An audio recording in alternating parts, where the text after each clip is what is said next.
મિત્રો, કલ્પના કરો કે એક દીકરી છે, તેણે ભણવાની તીવ્ર ઈચ્છા છે, સપનાઓ છે, ડોક્ટર બનવાના, ટીચર બનવાના, પણ એની સ્કૂલ જે છે એના ગામથી 20 કે 25 કિલોમીટર દૂર છે.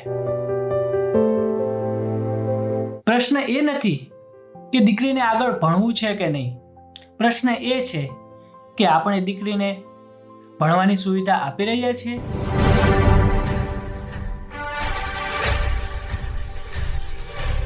આપણા નાડોદા રાજપૂત સમાજમાં કન્યા શિક્ષણને પ્રોત્સાહન આપવા માટે હોસ્ટેલની સુવિધા એ અનિવાર્ય અને પાયાની જરૂરિયાત છે. ખાસ કરીને આપણા ગ્રામીણ અને અંતરિયાળ વિસ્તારની દીકરીઓ માટે હોસ્ટેલ એ માત્ર જમવા કે રહેવાની જગ્યા નથી, પણ તેમના ઉજ્જવળ ભવિષ્યની ગુરુ ચાવી છે. આપણા ભાવિ સમાજને સંસ્કારી અને ગૌરવશાળી બનાવવા માટે કન્યા શિક્ષણ જેટલું જરૂરી છે ને, એટલું જ જરૂરી હોસ્ટેલ જીવન પણ છે.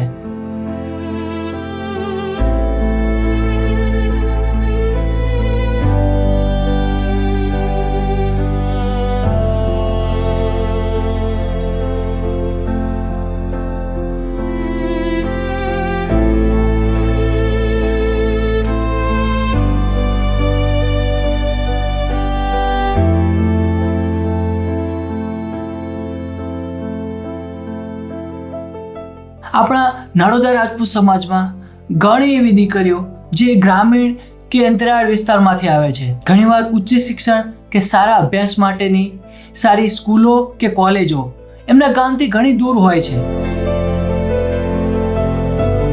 આવન જાવન માટે વાહનોની સુવિધા હોતી નથી. જો કદાચ હોય તો ટાઈમ બહુ ખાઈ જાય છે, શરીરને થકવી દે છે. દરરોજ દીકરીઓને મુસાફરી કરાવી એ સુરક્ષિત તો નથી જ, પણ વ્યવહારનું પણ નથી.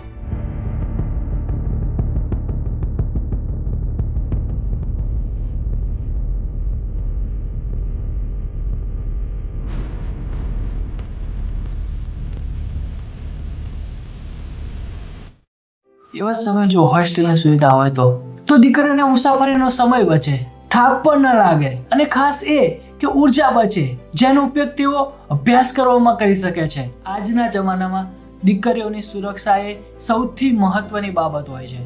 દીકરીઓની સુરક્ષા એ કોઈ ચર્ચાનો વિષય નથી, પરંતુ એક વાસ્તવિક ચિંતા છે. ઘણા માતા પિતા માત્ર એક કારણથી, રસ્તામાં આવવા જવાની અસલામતીને કારણે પોતાની દીકરીઓનો અભ્યાસ અધવચ્ચેથી મુકાવી દે છે. અને એમાં જ આપણી હોસ્ટેલ હોય, આપણા સમાજની હોસ્ટેલ હોય તો સુરક્ષિત વાતાવરણ મળી રહે, જેથી કરીને વાલીઓ પોતાની દીકરીઓને નિશ્ચિંતપણે ભણવા મોકલી શકે છે.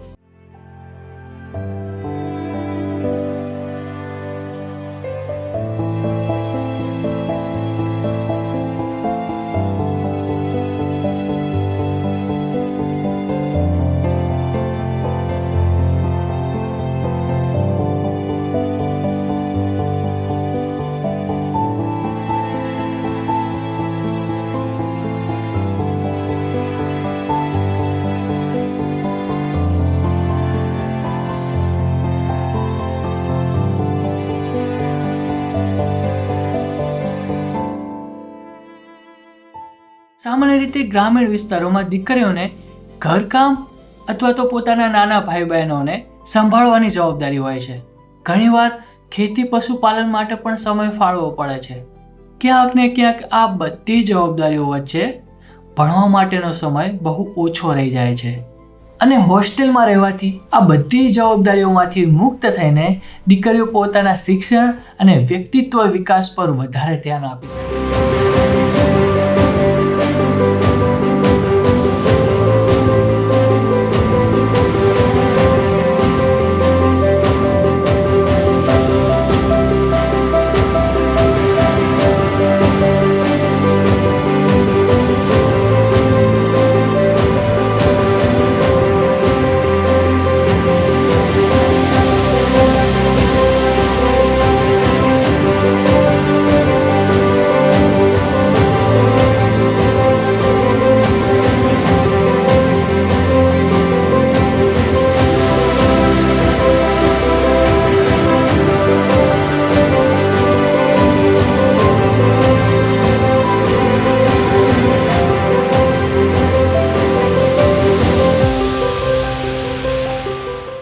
હોસ્ટેલમાં સમાન વયની વિદ્યાર્થીનીઓ સાથે રહેવાથી એકબીજા સાથે સ્પર્ધાત્મક અને પ્રોત્સાહક વાતાવરણ મળે છે.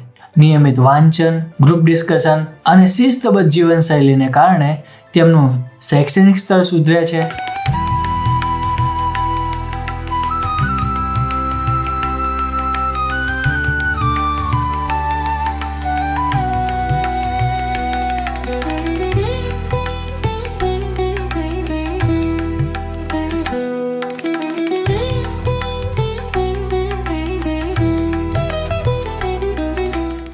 ગરીબ અથવા મધ્યમ વર્ગના પરિવારો માટે દરરોજનો મુસાફરી ખર્ચ અથવા બહાર રહેવાનો ખર્ચ ઉઠાવવો બહુ મુશ્કેલ હોય છે. એવા સમયે સમાજના શ્રેષ્ઠીઓ મારફત મળેલ દાન, સરકારી કે સખાવતી સંસ્થાઓ દ્વારા હોસ્ટેલમાં રહેવા જમવાની સવલત મફત અથવા તો રાહત દરે મળતી હોવાથી શિક્ષણ વધુ અસરકારક બને છે.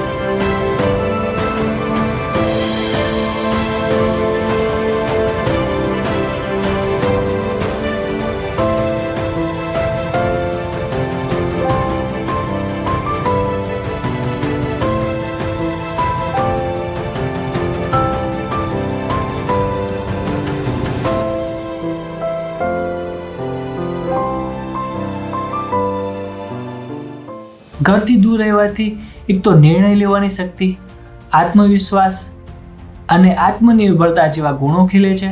સમાજની દીકરીઓ સાથે રહેવાથી સામાજિક અને સાંસ્કૃતિક દ્રષ્ટિકોણ વિશાળ બને છે અને આ જ દીકરીઓ આવતીકાલે સમાજની આધારશિલા બને છે. હોસ્ટેલ બનાવવી એ ખર્ચ નથી, પણ ભવિષ્યની દીકરીઓ માટે કરેલું એક રોકાણ છે. હોસ્ટેલ કોઈ વૈભવ નથી, પણ એક પ્રાથમિક જરૂરિયાત છે. જો આપણે ખરેખર કન્યા બચાવો, કન્યા ભણાવોના સૂત્રને સાર્થક કરવું હોય તો કન્યા છાત્રાલય માત્ર વિકલ્પ નથી, એ આપણા સમાજની પ્રાથમિક જવાબદારી છે. આપણા સમાજની દીકરીઓને આત્મનિર્ભર બનાવવી હોય તો કન્યા છાત્રાલયની આવશ્યકતા અનિવાર્ય છે. આપણી હોસ્ટેલે દીકરીઓ માટે શિક્ષણ માર્ગમાં આવતી મુશ્કેલીઓ દૂર કરવાનું એક સબળ માધ્યમ છે.